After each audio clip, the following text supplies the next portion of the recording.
Yo, so mga parts, may red light moto. Hello po sa aking mga followers dyan. So ayan, kung may gusto lang ako itanong sa inyo, no? Ano bang meron sa makina nito?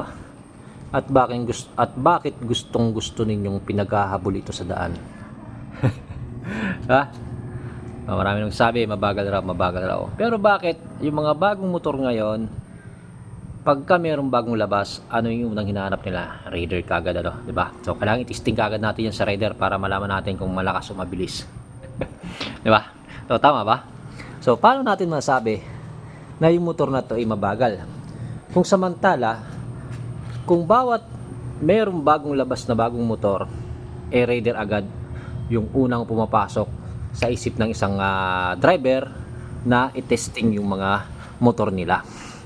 'Di ba? So, napakadaling intindihin na yung motor na ito ay kung bakit pilit na tinatapatan ng mga bago ngayon. Kasi nga itong motor na to luma na ito, pero talaga nga namang since 2004 hanggang mapaghanggang ngayon marami pa rin talagang bumibili. Bakit? Kasi nga maliban sa reliable ang makina nito, talaga nga namang mapapa-wow ka sa bilis nito pagdating sa 150cc, ano, kahit all stock lang siya.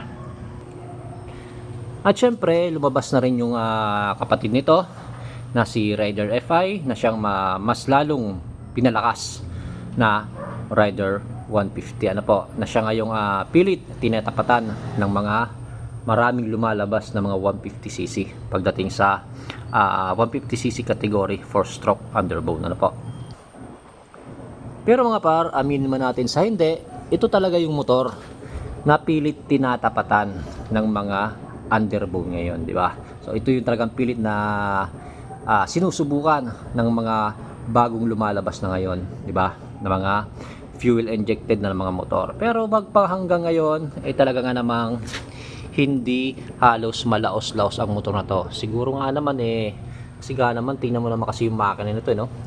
Barako talaga.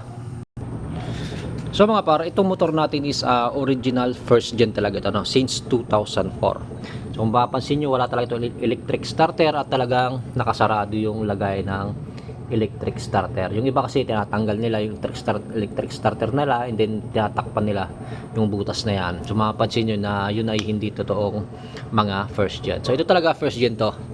Ano po, yung motor natin, yung cams natin, yung gears natin sa loob, talagang first gen pa. So ganyan katibay yung Raider. Kaya kahit magpahanggang ngayon is talaga namang okay na okay pa rin yung performance nito, ano, kahit na sobrang tagal na ng motor na ito.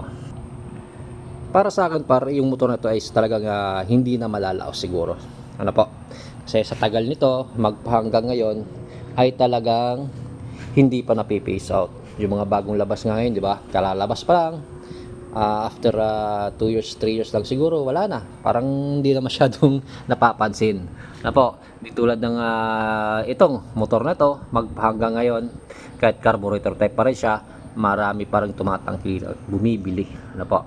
Pero syempre hindi natin may tatanggi na maganda na may mga fuel injected ngayon kasi nga mas matipid na siya, di ba?